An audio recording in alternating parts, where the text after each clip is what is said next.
Just like baseball, the catcher position is back. Or is it? Welcome to Fantasy Baseball today, Thursday, June 25th, and this is our Catcher Preview 2.0 for the 60-game MLB season. Frank Stanfield joined by Scott White and Chris Towers, and last season, 7 of the top 12 catchers in head-to-head points leagues were waiver wire pickups. That's not normal, is it, guys? No, definitely. I mean, I don't know. I guess if you think about it as like catcher, one has so many injuries. Two, the bar for relevance is just incredibly low. I would actually not be that surprised if that was not atypical for catcher. It's sort of like tight end in football, where there's like 3 or 4 good ones. There's 3 or 4 players who you would actually use at a different position, maybe. And then there's basically, you're just hoping someone hits a home run or catches a touchdown in football. Yeah.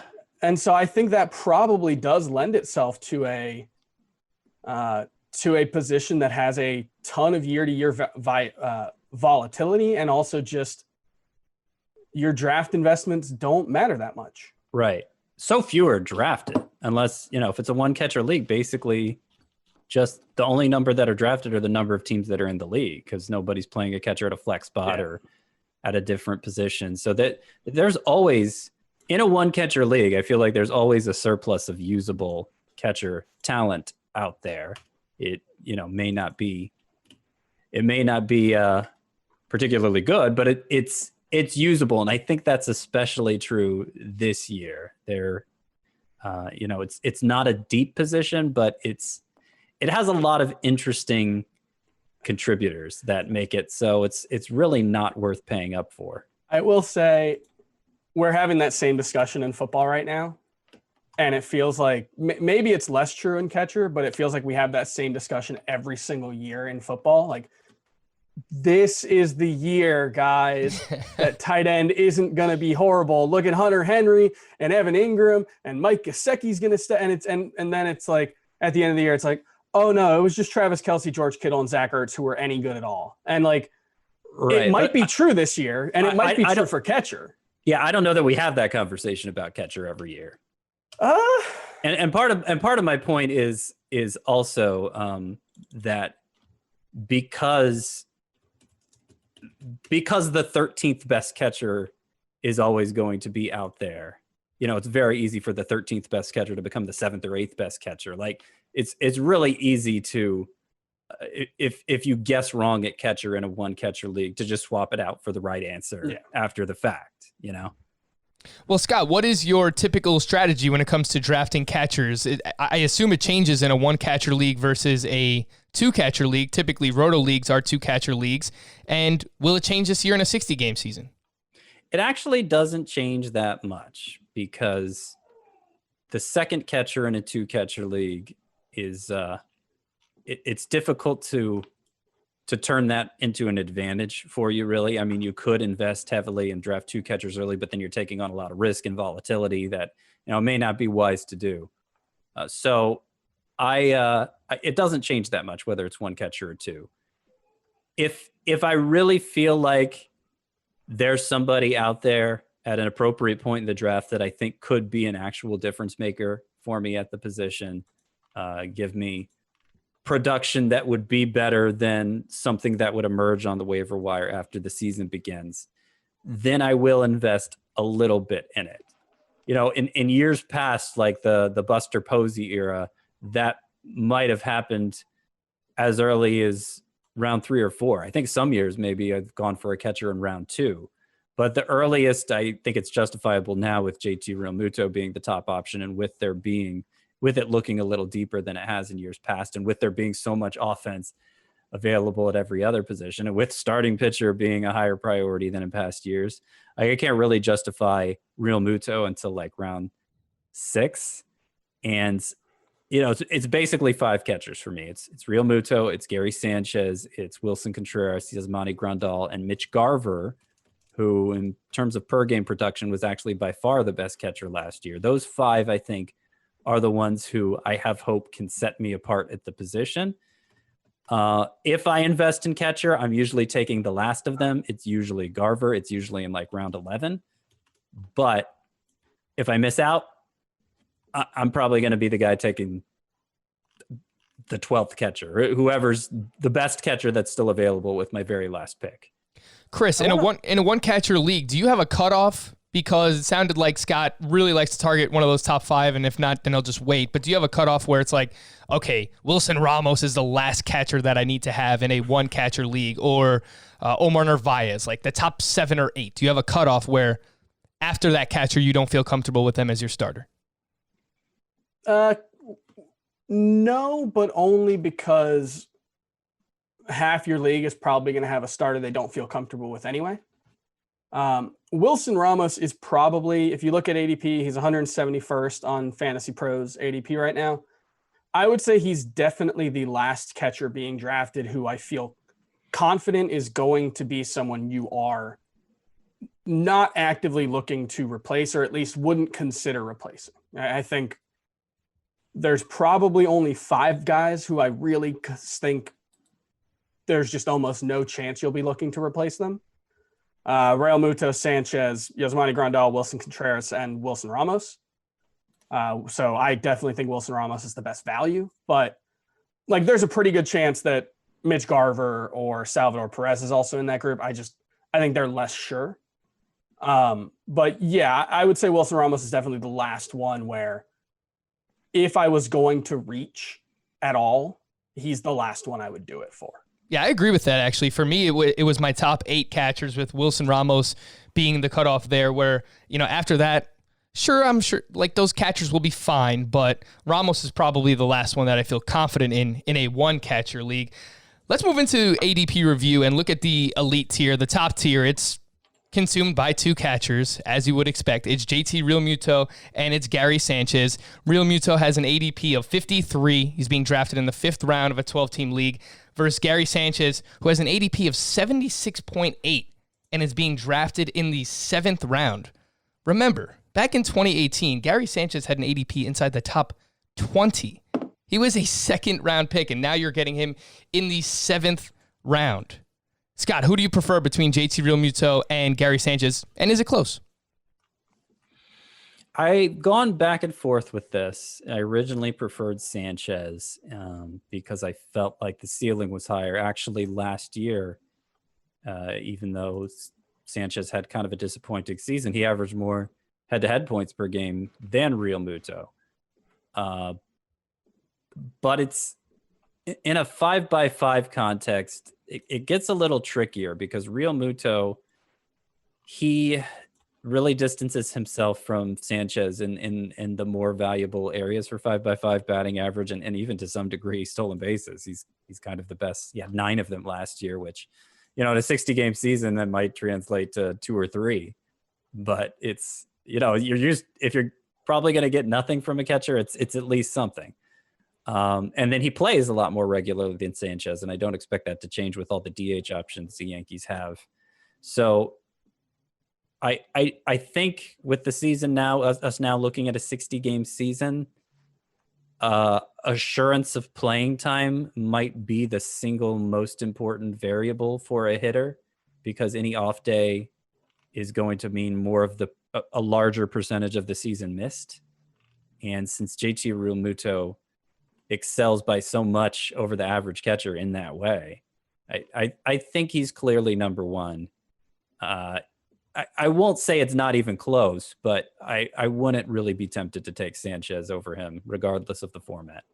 JT Realmuto, a top 5 catcher in each of the past 3 seasons, regardless of format, head-to-head points, and in Roto. Gary Sanchez, on the other hand, there's been some volatility in his output. Last year, he finished top 5 in Roto. The year before that, he was the 12th best catcher. And then back in 2017, he was the best catcher. That's why he was being drafted as a top 20 pick back in 2018. Chris, do you find yourself drafting either one of these guys, Realmuto in the 5th or Gary Sanchez in the 7th?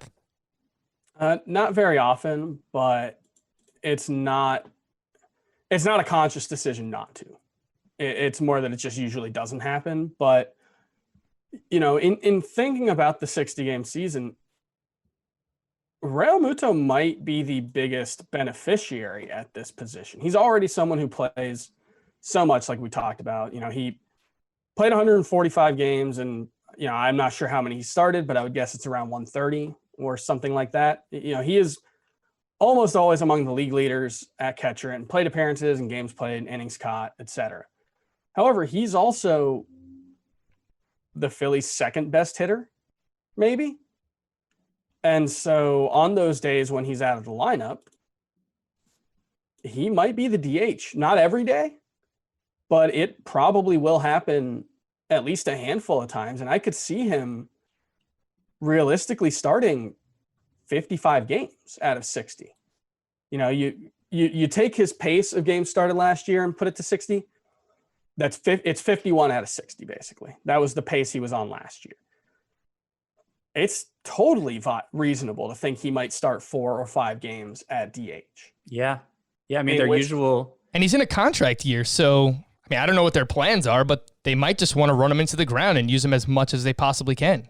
And he prides himself on how much he plays. He thinks that's a big part of his value. He talked openly about that this offseason, how the arbitration system sort of lets a player like him down because it's, make another football analogy to a tight end. It's sort of like Jimmy Graham, when he got franchise tagged as a tight end, but he was a wide receiver. JT Realmuto plays so much more than the average catcher.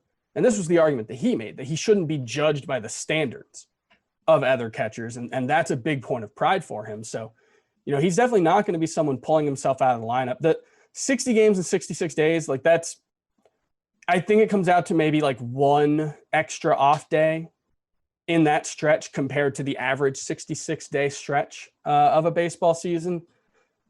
You figure less wear and tear coming into the shortened, or with the length and off season coming into a shortened season. Maybe he is able to play more games overall. The counterpoint to that would obviously be that we're playing in the summer. So there's a lot of variables to take into account, but if you're betting on which catcher plays the most games or gets the most plate appearances, I think it's probably JT Realmuto versus the field. And you might take JT Realmuto. Mm-hmm. Yeah. Is it just a case of safety versus upside? Because I think Gary Sanchez has more upside. He led the position in home runs last year, 34 home runs, despite being 10th at the position in plate appearances. So there's no doubt. To me, Sanchez is just a headache, man. I'm a Yankee fan. I watch a lot of Yankee games. This guy, he has the ability to be the best offensive catcher in the game. His barrel rate was second in baseball last year behind only Nelson Cruz. He makes elite contact when he makes contact, but he just strikes out so much. Started hitting too many fly balls last year. He doesn't even strike out that much, Gary Sanchez. It's kind of 26, 27. 28% last year was a career high. Yeah. Yeah, but okay, so I think was that kind of an outlier for his career though? It's no? Yeah, it's by far been the highest that it's ever been. But it's 23% in 2017, 25% in 2018, 28%. Okay. So he strikes out. It's not crazy, but it is kind of high. Yeah. I think it's fair to say Gary Sanchez has more upside. I think it's fair to say we haven't seen his best case scenario. But if I can channel my inner Adam Azer here, because I know he'd say this if he were on the show, JT Realmuto has more upside than he showed last year too. Looking at his road numbers from his time with the Marlins, that's obviously a terrible park to hit in. We expected more from him going to Philadelphia for the first time, and we're kind of disappointed at first. He really turned it on in the second half. If I can channel my inner Chris Towers, full season statistics are more predictive than half season statistics, but nonetheless, it was only one season, and I think it's fair to assume that he may be able to deliver more than he showed last year too. And in his case, the 820 OPS was actually only 0.005 of a point behind his 2018 mark. However, the OPS plus was actually the worst since his rookie season. He had a 108 OPS plus. OPS plus basically puts everything on the same scale based on what park you play in, the league context, etc.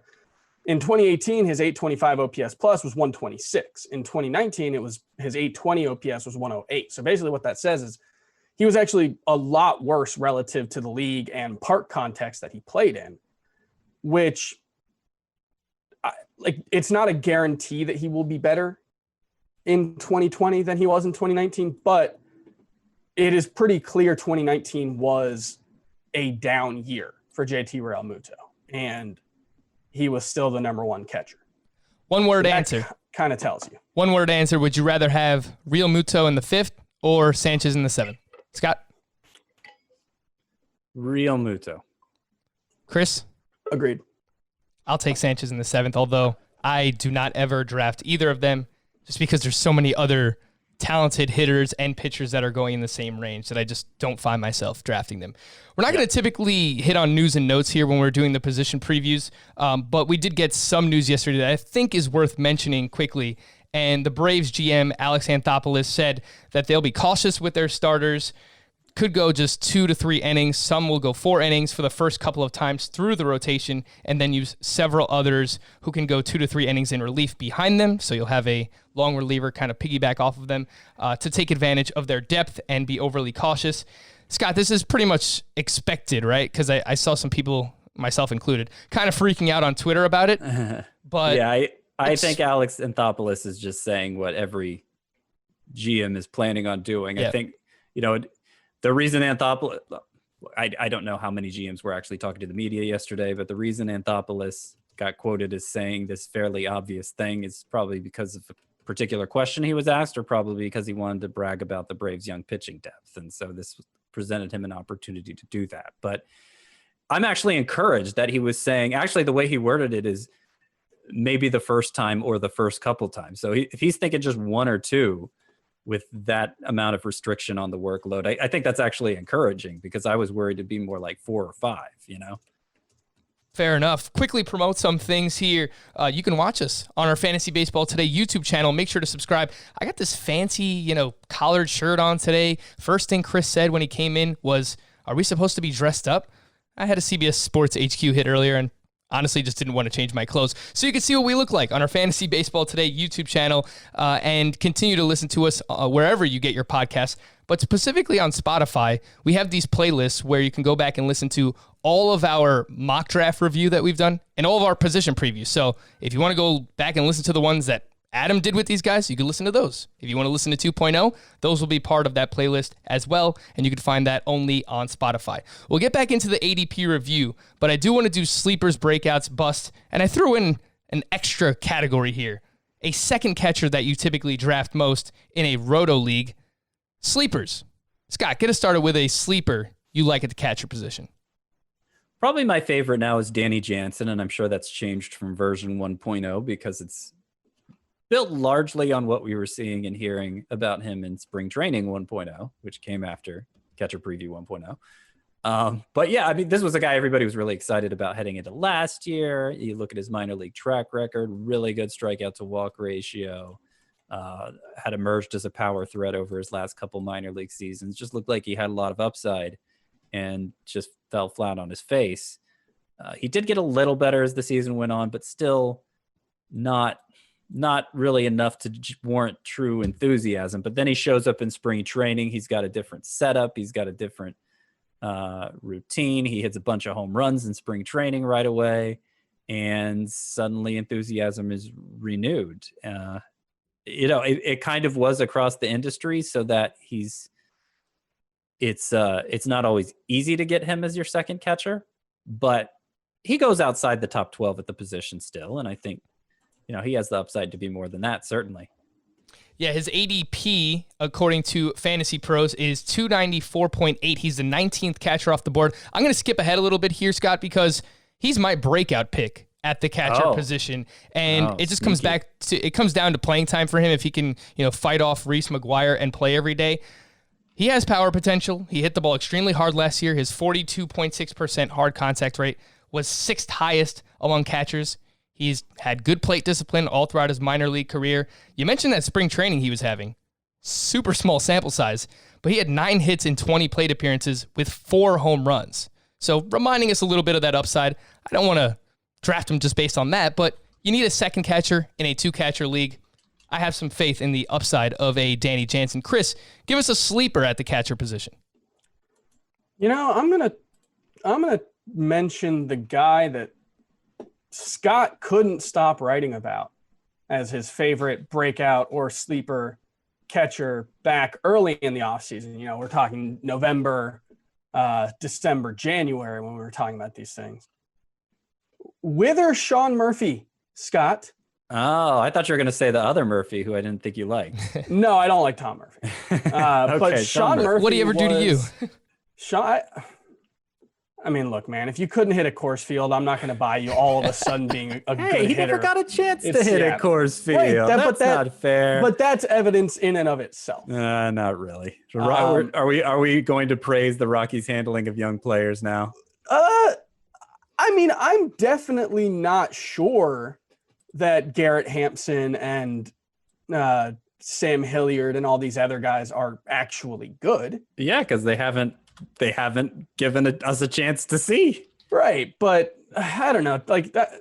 Let's talk about what Sean Murphy does. Let's get back to Sean Murphy. What Tom Murphy doesn't. Sean Murphy, catching prospect, still a prospect for the Oakland Athletics, except that they called him up last season at the end of the year after he recovered from a knee injury, and they basically made him their everyday catcher.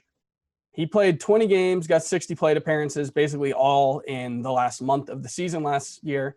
Hit 245 with an 899 OPS. He walks a good amount in the minors. He's had very good plate discipline. I mean, you're talking about someone who in his minor league career has struck out 165 times in 235 games. That's spectacular.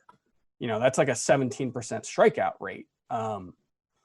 Hits for some power, has a like 190 ISO in the minors, and that's obviously not using the juiced ball that we've seen in Major League Baseball. So there is a chance that you're looking at Sean Murphy as a guy who, I mean, could be a Yasmani Grandal-esque hitter. I doubt batting average is going to ever be something that he really helps you with, despite the good contact rate, much like Yasmani Grandal. However, he'll get on base. I think he'll hit for power. And Great defender. Like Grandal. Yeah, great defender, so keep him in the lineup. Yeah. The biggest knock against Sean Murphy, and I think it would be reasonable to draft him as a top 10 catcher right now, even without the track record, but he just has not been able to stay healthy. I mean, even for a catcher, you're talking about 98 games in 2017, 73 in 2018, 61 in 2019. I believe he had a meniscus tear last year during the AAA season that cost him a couple of months. Then he had off-season knee surgery to clean up that knee after the 2019 season. That was a minor procedure. It was not limiting him in spring training at all, and he's had this extra 4 months to recover from it. But that track record, it's hard to ignore. The injury track record, especially given that he is a catcher. He's still going to be behind the plate. They call him the tools of ignorance for a reason. And the concern is definitely playing time more than skill. But if he does stay healthy, I think Sean Murphy could be one of the 5 or 6 best catchers in fantasy. 14th catcher off the board, according to Fantasy Pros, a 245 ADP for Sean Murphy, former third-round pick. The production's there. 2018 in the minors, he had an 850 OPS. 2019, a 964 OPS in the minors. Good plate discipline, as you mentioned, Chris, 10% walk rate in the majors last year. And he was 8th among catchers in average exit velocity last season, according to StatCast, 90.7 mile per hour exit velocity there. I will just throw the name out there. Since you mentioned Sean Murphy and his injuries, if he does get hurt, remember the name Austin Allen, because he's had 3 straight seasons of 21 or more home runs in the minor leagues. Last year, it's the PCL, AAA. He hit 330 with an OPS over 1,000. The guy absolutely mashes. So if he gets a chance, if Sean Murphy gets hurt, just remember the name, Austin Allen. I'll throw it out there. Austin Allen, kind of the Padres version of the Rockies' Tom Murphy. To move into the AL West to give him his opportunity. Yeah, anyway. Sleeper for me, Yadier Molina. I mean, it's more so where he's being drafted. I mean, he's the 12th catcher off the board. He's consistently a top 12 catcher in head-to-head points leagues. He just plays so much. And he was actually top 5 in both formats in both 2018 and 2017. 27% line drive rate last year was the highest of his career. Mind you, this guy's been around for like 30 years, and his line drive rate was the highest it was last year than any other season. So in a head-to-head points league, I don't mind Yadier Molina as a fallback option, although, again, I do want one of those top 8 guys. I gave you my breakout already with Danny Jansen. Scott, give us your breakout pick a catcher. It may be kind of a stretch to call him a breakout after the year he just had, but I do want to highlight somebody I'm actually enthusiastic about drafting. And so I'm going to call Mitch Garver my breakout at this position. And it would be mostly a playing time situation that would be responsible for the breakout, because his numbers last year were just completely bananas. He had a 995 OPS that led the position, a 630 slug led the position by far, 357 ISO led the position. His head-to-head points per game were 3.61 compared to JT Realmuto, our consensus number 1. His were 3.05. 3.61 for Garver, 3.05 for Realmuto. That's like the difference between Javier Baez and Nico Goodrum among shortstops. So, that's Garver and the number 1 at the position. That tells you how much he excelled over everybody else. But it was in a part-time role. They had a left-handed hitter, Jason Castro, there, who was also a great defender. And so the Twins still had enough incentive to keep giving him starts, especially against right-handed pitchers. But, Garver earned more and more of a share over the course of the season, and didn't really slow down. So, Castro's gone now. Garver, presumably it's his job virtually every day. And after the season he just had, I mean, he could afford to take a pretty significant step back and still wind up being the top catcher. There's a chance maybe it was just an entire fluke, of course, but he tends to last into the double-digit rounds, and I'm certainly willing to take a chance on him at that point, given what appears to be the upside. Scott and I haven't really agreed on Mitch Garver. I'm definitely more skeptical, but I do want to take this opportunity to point out Scott was dramatically underselling how good Mitch Garver was last season by comparing him to other catchers. Like saying he was the number 1 catcher and blah, blah, blah, all these categories, like it doesn't give you the full picture. I'm sorry. You need to be more fair to Mitch Garver. Among players, like Mitch Garver was not the best hitting catcher in baseball. Okay. Mitch, like that is an insult to how good Mitch Garver was. Okay. All right. Let's hear it. He was 9th among players with 350 plate appearances. He was 9th in WOBA in baseball. Yeah. He was first in isolated slugging percentage, ahead of Mike Trout, ahead of Jordan Alvarez, Christian, like all of those guys. It was Mitch Garver number 1. And then you look at all the StatCast metrics. He was exactly like it may have been a fluke what Mitch Garver did. And I am definitely skeptical of what he did, because this was so out of place from what he's done in his career with almost no exceptions. There might've been one stretch in the minors where he hit somewhat like this, but the StatCast data suggests there was absolutely nothing fluky about it at all. Yeah, you mentioned there might have been one other time where he was not this good, but was very good. And that came back in 2017 in the minors when he hit 17 home runs with a 928 OPS. I actually used to work with Nando DeFino, and I remember that season where he's like, they've got to call up Mitch Garver and give him a chance. He was touting him before anybody else. I remember writing about Mitch Garver in the prospects report back then. He reminds me a little bit of like a Josh Willingham type, a guy who probably deserved an opportunity a lot earlier than he got one. Like Christian Walker. Sure, yeah. But the other thing with Mitch Garver is he did become a different type of hitter. It's not just that he was better last year. It wasn't like just his results were better. He became more of a fly ball hitter. He became much more of a pull hitter. All the Twins. So, yeah, and it was an organizational philosophy for the Twins to get the ball in the air to the pull side of the field where power comes more easily. And so I am skeptical of him repeating it. but it definitely would not surprise me. That was a really weird way of saying that you were skeptical, because you basically waxed poetic about how great Mitch Garver was for the past 2 minutes. And it's not just the batted ball data. It's the plate discipline too. An 11% walk rate, an 8% swinging strike rate. I mean, there's really not much that you're going to find in the profile, at least from last year, that's going to push you away from Mitch Garver. Scott, the only pushback I have is, do you think that he will play consistently enough? He was in the 47th percentile in terms of pitch framing, and they brought in Alex Avila. I don't know how much Alex Avila is going to play, but he is a better pitch framer than Mitch Garver. And it's kind of disappointing that he also bats left-handed like Jason Castro did, because Garver's a right-handed hitter who had particularly impressive numbers against lefties. Now, he still had a 902 OPS against righties, so it's not like he deserves to get sit against righties or anything, but just having that lefty-righty thing, it worries me a little. But, I mean, part of it was Jason Castro had a big contract, and he's like premier catcher defender, right? And Alex Avila isn't that. So I'm hopeful.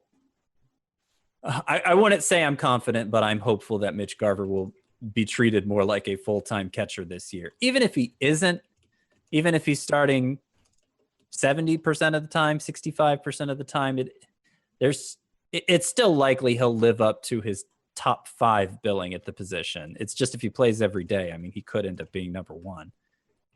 Chris, who's your breakout catcher? So in my actual catcher preview, it's Omar Narvaez, which, he sort of had that early season breakout last year, but he couldn't sustain it. And then you look at the underlying metrics, and really doesn't hit the ball very hard. Really doesn't look like someone who should hit for much power. However, he is another guy like Mitch Garver. He doesn't hit the ball nearly as well as Mitch Garver, but when he hits the ball in the air, he hits it almost exclusively to the pull side. He gets the most out of what little or what average raw power he has. And now he's going to be a left-handed hitter playing half his games at Miller Park. That is going to be good for him. He is someone who, I think has a relatively safe floor. I mean, you're looking at last year, he hit 278 with 22 homers. He was pretty good for a catcher. I think both of those numbers could improve. I could see him hitting better than 278. I could see better than a 22 home run pace. Now, that being said, if Wilson Ramos qualifies, I think Wilson Ramos is a breakout. I have him as a sleeper just because I think he's being drafted so late. I think he is literally being slept on. But Wilson Ramos hit the ball as hard as ever last year. I mean, we saw him in 2018. He was arguably the best catcher in baseball on a per game basis. He hit the ball just as hard last season. It was entirely in the ground. I've said it many times before. I've made the joke that he did not have a launch angle yet last year. It was 0.0 degrees, his average launch angle. You're making an I. It was a 0 that you were doing, right? Yeah, that's a 0. Yeah, to wrap it up or something. That's all the 0 that I'm doing. That's implied, Chris. I mean, we need to get a wrap it up button like in Chappelle's show. But yeah, Wilson Ramos spent the offseason working on elevating the ball. He's not someone who needs to be a fly ball hitter, but he needs to hit the ball, on a line. He's got a great swing for that. And when he does that, he is one of the 2 or 3 best hitting catchers in baseball. And I think there's a very good chance he will be that again this year. He's another one. It wouldn't surprise me if he was right there with JT Realmuto besides the stolen bases. All right, let's move on to busts here. Scott, who do you have as your bust at the catcher position? Well, this isn't someone I'm necessarily scared to draft, but my enthusiasm has diminished, I'm sure, since we did Catchers 1.0, and it's Carson Kelly. And the main concern is playing time. It's kind of it's kind of on the same level of Mitch Garver, but it goes even further, where you look at Carson Kelly's splits. He hit 356 with an 1128 OPS against lefties. Amazing, right? Against righties, he hit 203 with a 708 OPS. And the Diamondbacks brought in Stephen Vogt, a bat-first lefty, to be Carson Kelly's backup. So I could just see how it ends up being close to a strict platoon between those two because of that. Also worth pointing out, Kelly in the second half hit 207 with a 746 OPS. So it's not like he finished strong. Now the overall numbers, they look great. Great plate discipline, a good power profile. Looks like Carson Kelly, you could certainly make the case he's a breakthrough candidate this year. And I might have if they didn't bring in Stephen Vogt. It just seems like it just seems like they did it with Kelly's splits in mind, and that worries me for his playing time, especially in a shorter season. Chris, who's your bust at the catcher position? Will Smith. He is. Look, it's hard to have a bust at catcher. Like even Will Smith, he's the sixth catcher off the board. His ADP is 161. If Will Smith busts, who cares, right? Like the investment there, your chances of your the 161st overall pick hitting are relatively slim anyway. However, Will Smith is being drafted 6th overall catcher ahead of, Salvador Perez, who I think actually does have a pretty similar profile to him. Wilson Ramos, who I just think is better. The biggest problem is he's a no batting average, all power catcher. He'll walk, which will help, but in a roto league especially, you're basically just hoping he hits for, a 30 homer pace like he did last season. There's a lot of swing and miss in his game. There are a lot of contact issues in his game. He's another one of those players who may skirt the line between passive and patient. And I'm just not quite sure he's going to be that 25 to 30 homer guy that we saw last season. The underlying batted ball metrics don't really back it up. He had a 225 expected batting average last season, 452 expected slugging percentage. I don't see any reason to make him your priority at the position. If you're gonna reach on a small sample size superstar from last season, just make it Mitch Garver. Yeah, he is going 3 or 4 rounds ahead of Will Smith, but I think that's worth the reach rather than trying to thread the needle on Will Smith. The bust for me is Christian Vasquez, who randomly broke out last season. He's the 9th catcher off the board with a 198.2 ADP. Yes, he's going late, but still being drafted as a top 10 catcher. I'm just very skeptical of the power that we saw. 23 home runs. He had a home run to fly ball rate of 16%. Before last season, that was never higher than 6.8%. Entering last season, he had 10 home runs in 999 plate appearances. So I do have some skepticism when it comes to Christian Vasquez. He's barely ranked inside my top 12. I don't think he should be drafted as a top 10 catcher. Quickly, Scott, who is a second catcher in Roto that you find yourself drafting a lot? Well, if I'm not going to go with Danny Jansen, I'm going to go real deep here for Isaiah Kiner-Falefa. You drafted him in our Roto mock draft last night, I noticed. I did, yeah. There was actually some genuine enthusiasm building for him in spring training 1.0. Another guy who made a lot of adjustments at the plate and was suddenly putting on a pretty impressive power display. Now, it was a tiny sample, so, if not for the narrative backing up, you wouldn't want to make too much of it. But it seemed like the Rangers were so encouraged by what they were seeing. They were actually talking about making Isaiah Kiner-Falefa their primary third baseman, and which would give him a pretty significant playing time advantage over the average catcher as well. And in addition to maybe shocking everybody with the actual production he put up. So, I don't know where they stand with that now, 3 months later. Maybe they'll have cooled off. Maybe they'll be favoring Nick Solak for that spot, or going back with moving Todd Frazier over there and sticking with Ronald Guzman at first base. But if they're singing the same tune in spring training 2.0, I think Isaiah Kiner-Falefa is being highly overlooked at a position where it runs out of upside plays pretty quickly. I appreciate that you went super deep on this one, yeah, Scott, because so did I. I have Austin Romine, who is now with the Detroit Tigers, expected to be their starting catcher. Homer, former Yankee great. 18 home runs over his last 2 seasons, 505 plate appearances.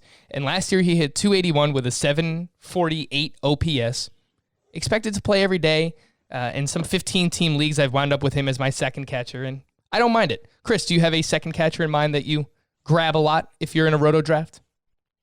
Well, I mean, I'm sure you were looking for a different answer than one of the sleeper picks that we've already used, but Danny Jansen is the second catcher. I know you guys went a lot deeper than that. I'm a little skeptical that you guys are actually drafting Austin Romine and Isaiah. I'll show I you the just did it teams. last night. In Honestly, in two standard- catch, I have more than one two-catcher league where my two catchers are Danny Jansen as number 1 and Isaiah Kiner-Falefa as number 2. I think there are better number 2 catcher options than Isaiah Kiner-Falefa and Austin Romine, but that's okay. I will go with Danny Jansen. He is someone that I really like drafting a lot. Kind of my ideal catcher group is probably Wilson Ramos in like the 14th round and Sean Murphy or Danny Jansen, or actually even Buster Posey, who I actually like quite a bit, especially now that Gabe Kapler came out and said that, I mean, we all know why he said that that playing this year in the majors would not necessarily be the best thing for Joey Bart's development. But that is a thing that he said, at least to start the year. So don't expect Joey Bart to come for that job. And honestly, I have a hard time seeing, like, if you have a top prospect and you're not going to call them up at the start of the season, unless there's an injury, I don't really see the path to calling them up. Like, you're really going to be like, he's looking great against our organizational depth arms that we like. I just think that's kind of stupid. But maybe. But either way, Buster Posey had extra time off this offseason to rest. 2018 offseason, 2019, coming into 2019, he was coming off hip surgery. I believe it was a microfracture, really serious injury to come back from.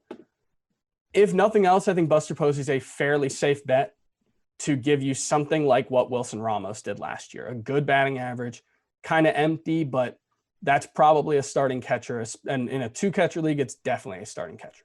Chris, get over here. Give me a virtual hug, because last night in the mock draft, I took Wilson Ramos and Buster Posey as my 2 catchers. So. There you go, man. I mean, look, most even like useful fantasy catchers hit like 245 or 250. Like, that's probably what you're hoping for Danny Jansen, is that he's like 255, 260 with homers. You might just be better off grabbing Wilson Ramos and Buster Posey, locking in 2 catcher spots where you won't be hurt on batting average, because that's, one of the biggest places where catcher is a drain. Let's take a quick break. When we come back, we'll jump back into ADP review. Look at the near elite tier. Yasmani Grandal, Wilson Contreras, and we already spoke about him, but Mitch Garver. We'll do that here on Fantasy Baseball Today. Welcome back to Fantasy Baseball Today. The near elite tier in ADP, Yasmani Grandal, 98 is his ADP. He's going around the 8th, 9th round. Wilson Contreras, 110 ADP, going around the 9th, 10th round. And Mitch Garver, we've already mentioned him, a 118.4 ADP, going around the 10th round. So, Scott, who would you prefer? Yasmani Grandal in the 8th, Wilson Contreras in the 9th, or Mitch Garver in the 10th? I think I probably know where you're going. I do rank Mitch Garver last of that group. It's really tricky for me because both of those two, Yasmani Grandal and Wilson Contreras, they've been so bankable for so long that this fly-by-night Mitch Garver guy, as much as he excelled last year, it's really hard to take him over them.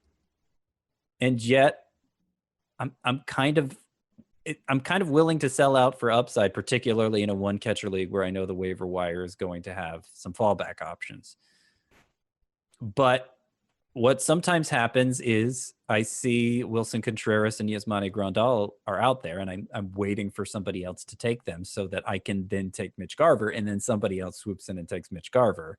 And when that happens, I'm less likely to take Contreras and Yasmani Grandal than I would have been if Mitch Garver if he was the last one left. So I don't know. I have taken Yasmani Grandal before. I know. I don't remember I probably have taken Contreras before too, when they were the last one left of that trio. But I'm not as enthusiastic about it as I am Garver. I think you're not going to end up replacing them if you take them. They're going to be very solid. They're going to be an advantage against most teams. Is it going to be a huge advantage? Probably not, but it'll be an advantage, sure. Chris, Yasmani Grandal has been so consistent over the past 4 seasons, 22 or more home runs in each of those. And from a points league perspective, he just walks so much. A 17% walk rate was tied for second in all of baseball behind only Alex Bregman. Wilson Contreras also walks a lot as well, but on the contrary to someone like Grandal, he hits a lot of ground balls and relies on a very high home run to fly ball ratio. Who do you prefer between Grandal and Wilson Contreras? Grandal, for sure. I think the Contreras-Garver comparison is more interesting because, I've had the discussion with a few people who will just point to, like, look at their batted ball metrics. And Mitch Garver clearly stands out compared to Wilson Contreras. The thing is, Wilson Contreras' batted ball metrics have basically never supported what he's done. And at some point, we're 2,000 plate appearances into his career where he's had 4 seasons. One of them wasn't good.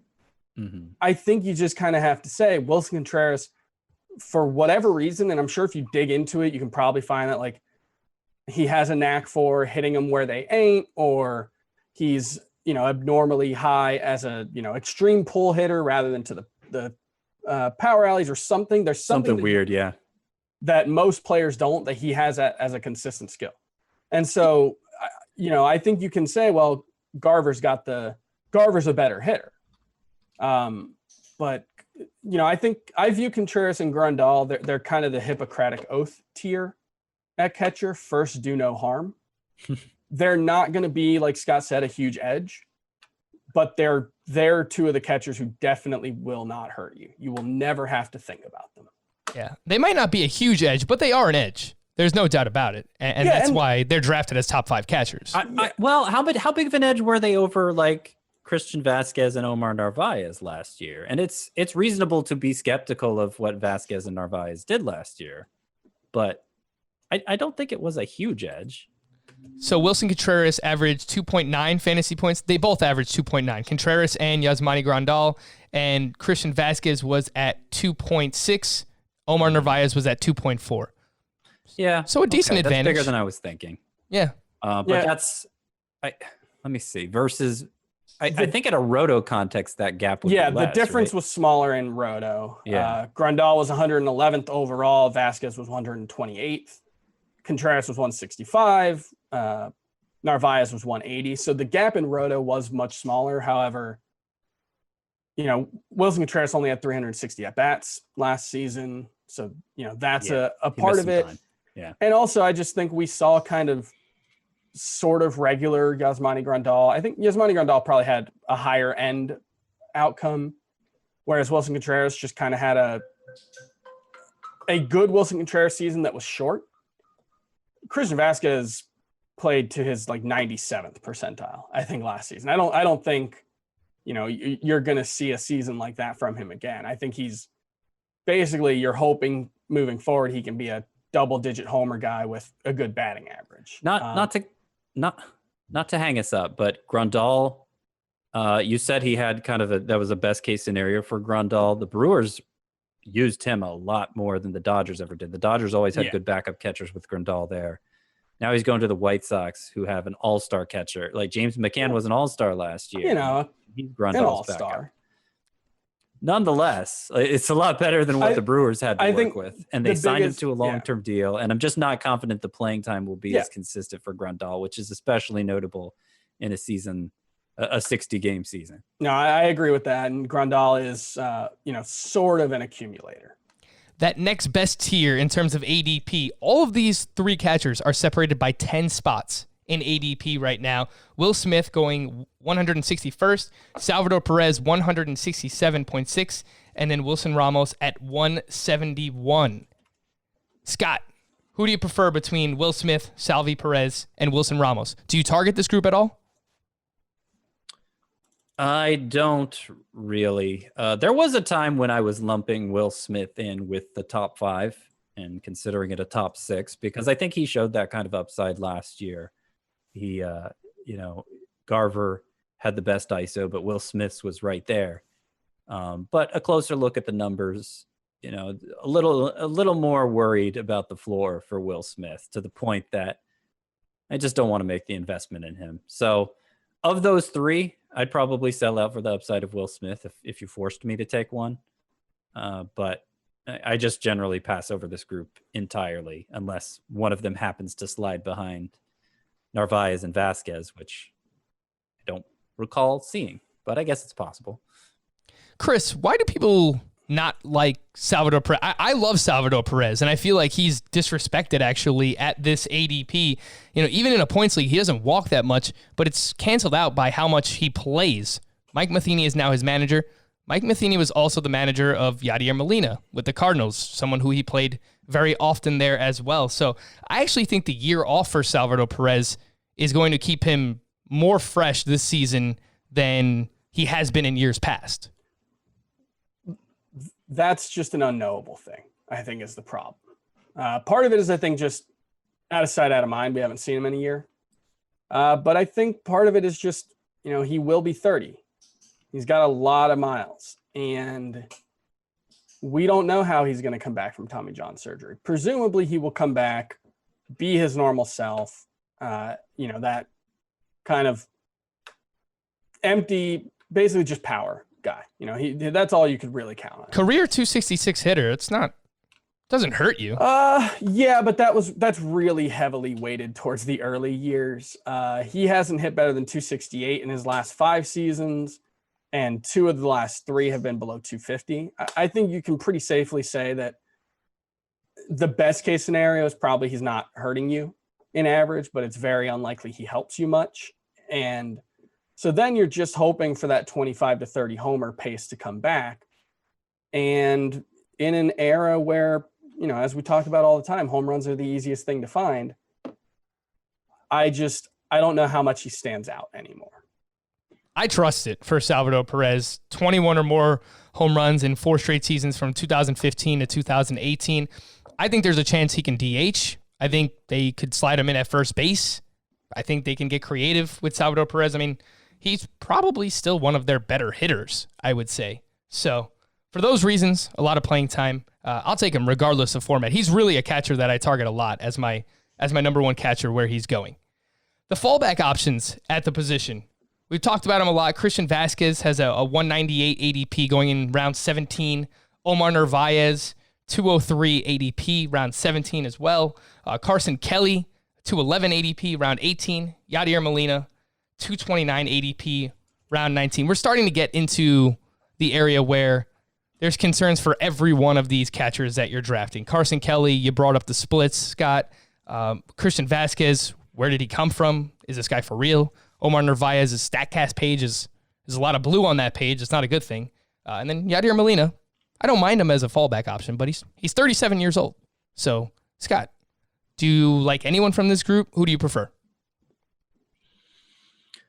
I rank the highest is the one I rank the highest is Carson Kelly, who I know I just picked as my bust pick at the position. But, other side of the coin, there's a ton of upside too. If he can stay in the lineup often enough against righties and maybe show some improvement against them, the StatCast data is good enough that maybe he's this year's Mitch Garver. So yeah, he's probably the one I'm taking if I'm granted the luxury of choice. But once we get to this stage of the catcher rankings, I'm pretty much willing to take the last of what's left. So most often I'm drafting either Narvaez or Vasquez, maybe Sean Murphy, who I know you didn't mention yet, but I put him in the same tier. Like if I miss out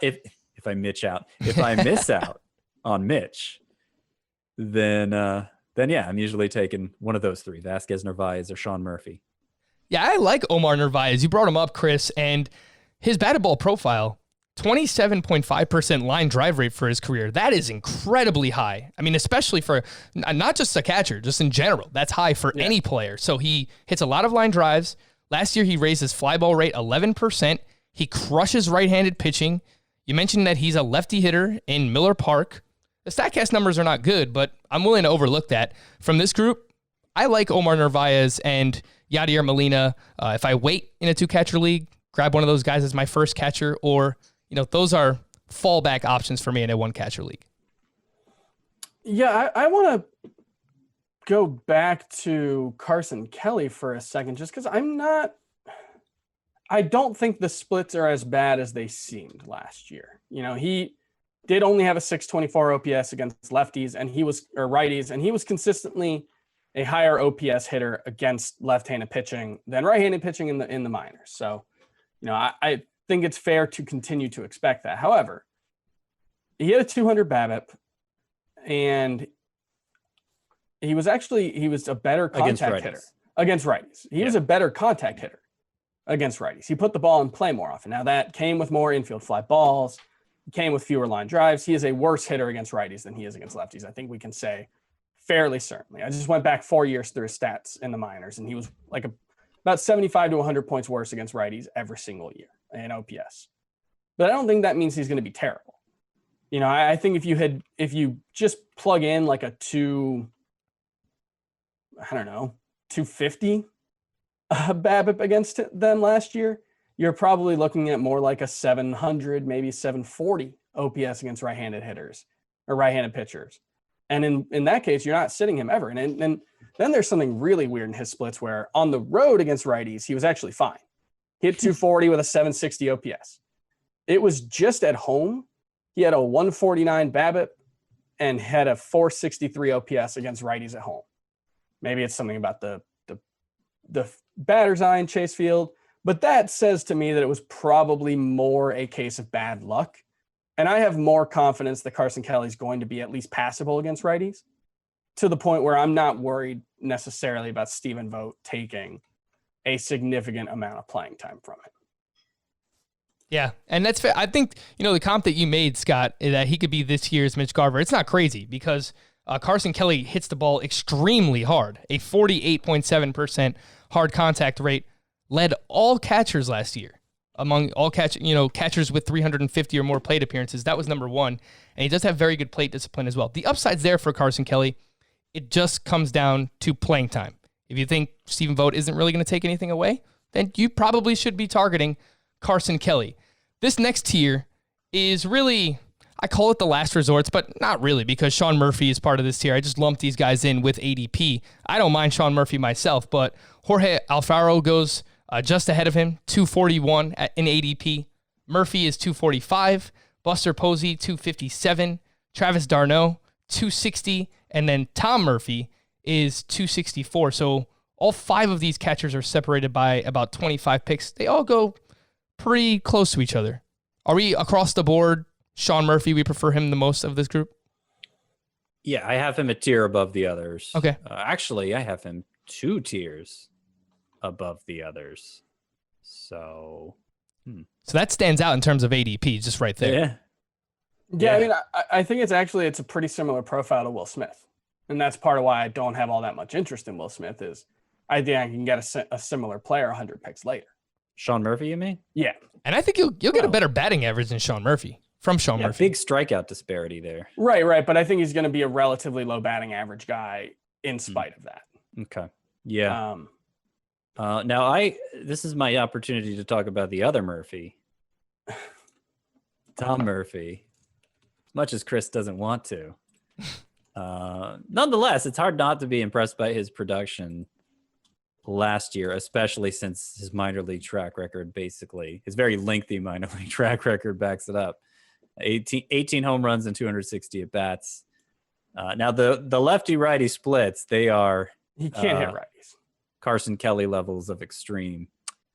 211 with a 653 OPS against righties, 347 with an 1103 OPS against lefties, and strikeout rate is through the roof. So he's not going to be, he ended up hitting 273 last year. I think, I think he just happened to get hot at the right time and it salvaged that batting average. He's not going to be a much help at batting average, but the power's legit. He's going to hit a lot of home runs when he is in the lineup.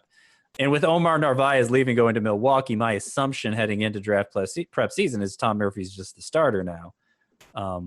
But Austin Nola, Aaron Nola's brother, who's kind of a super utility guy who also plays catcher, he's Tom Murphy's alternate at the position. And Scott Service, the Mariners manager, said heading into spring training that it was going to be more like a 50-50 split between the two, which, it's probably, if that 50-50 split works out so that Murphy's hardly playing against righties, ratio-wise, it's going to be a lot better for him.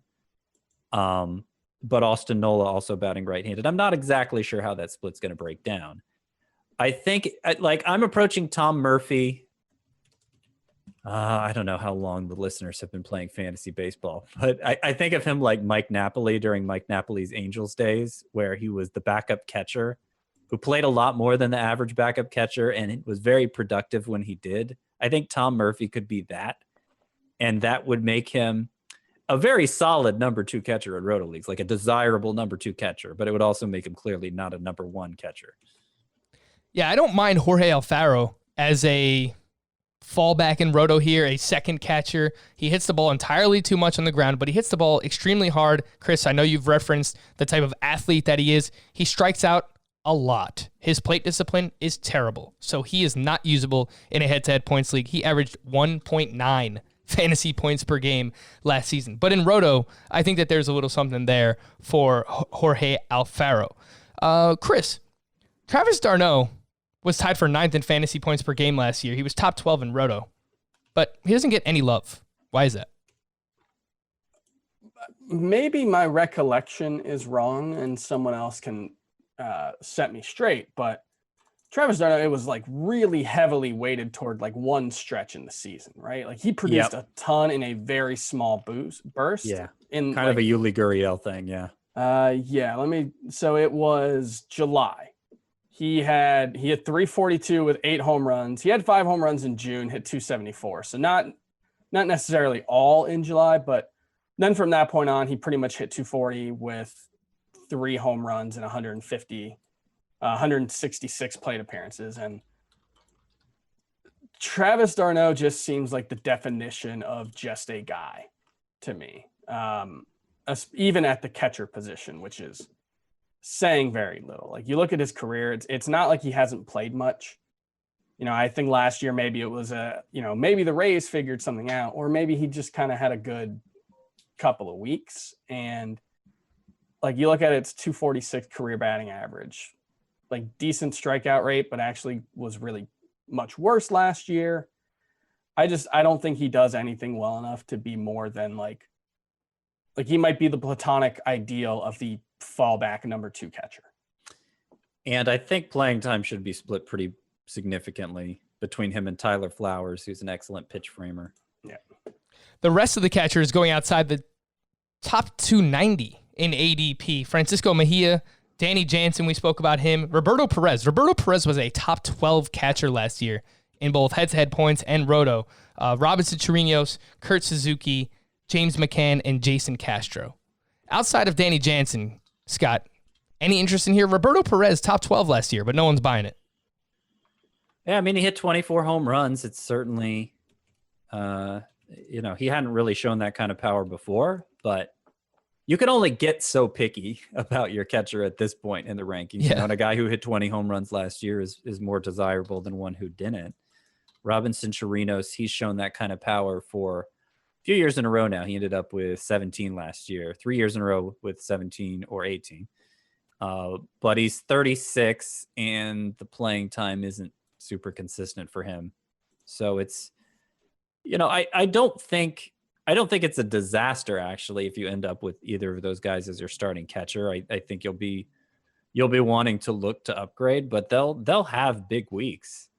But yeah, they're not exciting. Chris, anything here? Mejia, Danny Jansen, Roberto Perez, Chirinos, Kurt Suzuki, James McCann, Jason Castro. Womp, womp. Mejia and Jansen stand out as the only two, the only two young guys in this group, for one thing. Just give Mejia playing time. Mm-hmm. Yeah, I'm not exactly sure why I like Danny Jansen more than Mejia, because their seasons were actually pretty similar, very bad starts. Danny Jansen didn't hit a home run for the first month and a half of the season. Both came on strong in the second half. I'm not 100% sure why I prefer Jansen to Mejia. but it might just be that playing time. Jansen has much less competition. You know, I'm not a Austin Hedges fan. I know he's a great pitch framer, but yeah, that's enough to keep him in the lineup as long as Francisco Mejia isn't overwhelming. You know, if he can become that, then maybe so. Yeah, I know Adam references this a lot when it comes to Mejia, but from June on, he returned from the minors. 60 games, his final 60 games, 297 batting average, 8 home runs, 25 runs scored, 19 RBI, and an 844 OPS. His 844 OPS from that point on was higher than Gary Sanchez and JT Realmuto. So the upside is there for Francisco Mejia, just needs some playing time consistently for the Padres. All right, that'll do it for our Catcher Preview 2.0. For Scott and Chris, I am Frank. Thank you all for listening and watching on the Fantasy Baseball Today YouTube channel. We'll be back again tomorrow. Bye-bye.